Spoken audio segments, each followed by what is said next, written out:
اور کافر انسان کہتا ہے کہ جب میں مر جاؤں گا تو کیا زندہ کر کے نکالا جاؤں گا؟ کیا ایسا انسان یاد نہیں کرتا کہ ہم نے اس کو پہلے بھی تو پیدا کیا تھا جبکہ وہ کچھ بھی چیز نہ تھا؟ سو تمہارے پروردگار کی قسم ہم ان کو جمع کریں گے اور شیطانوں کو بھی، پھر ان سب کو جہنم کے گرد حاضر کریں گے اور وہ گھٹنوں پر گرے ہوئے ہوں گے۔ پھر ہر گروہ میں سے ہم ایسے لوگوں کو کھینچ نکالیں گے جو رحمان کے مقابلے میں سخت سرکشی کرتے تھے، پھر ہم ان لوگوں سے خوب واقف ہیں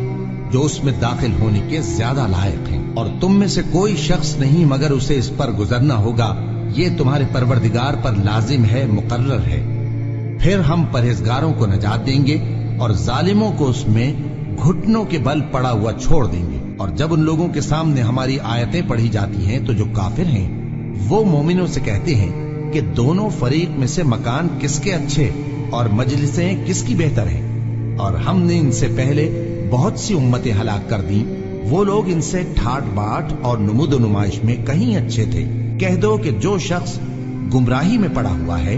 رحمان اس کو آہستہ آہستہ مہلت دیا جاتا ہے، یہاں تک کہ جب اس چیز کو دیکھ لیں گے جس کا ان سے وعدہ کیا جاتا ہے، خواہ عذاب اور خواہ قیامت، تو اس وقت جان لیں گے کہ مکان کس کا برا ہے اور لشکر کس کا کمزور ہے۔ اور جو لوگ ہدایت یاب ہیں اللہ ان کو زیادہ ہدایت دیتا ہے، اور نیکیاں جو باقی رہنے والی ہیں وہ تمہارے پروردگار کے ہاں صلے کے لحاظ سے خوب اور انجام کے اعتبار سے بہتر ہیں۔ بھلا تم نے اس شخص کو دیکھا جس نے ہماری آیتوں سے کفر کیا اور کہنے لگا کہ اگر میں اثر نو زندہ ہوا بھی تو یہی مال اور اولاد مجھے وہاں ملے گا؟ کیا اس نے غیب کی خبر پالی ہے یا اللہ کے یہاں سے عہد لے لیا ہے؟ ہرگز نہیں،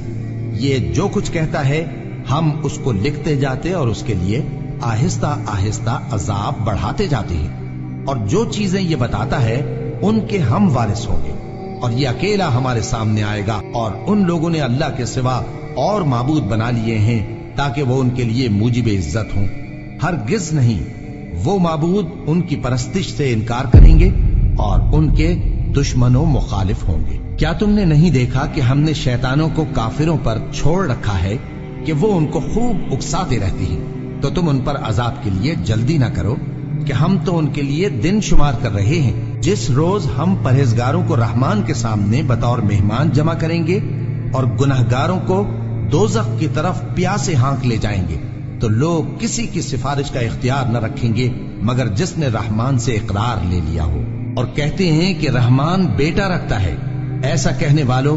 یہ تو تم بری بات زبان پر لاتے ہو، قریب ہے کہ اس جھوٹ سے آسمان پھٹ پڑے اور زمین شق ہو جائے اور پہاڑ پارا پارا ہو کر گر پڑے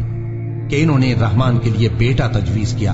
اور رحمان کو شایع نہیں کہ کسی کو بیٹا بنائے۔ ہر شخص جو آسمانوں اور زمین میں ہے رحمان کے روبرو بطور بندہ ہی آئے گا۔ اس نے ان سب کو اپنے علم سے گھیر رکھا اور ایک ایک کو شمار کر رکھا ہے،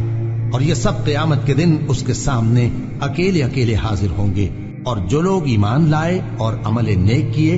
رحمان ان کی محبت مخلوقات کے دل میں پیدا کر دے گا۔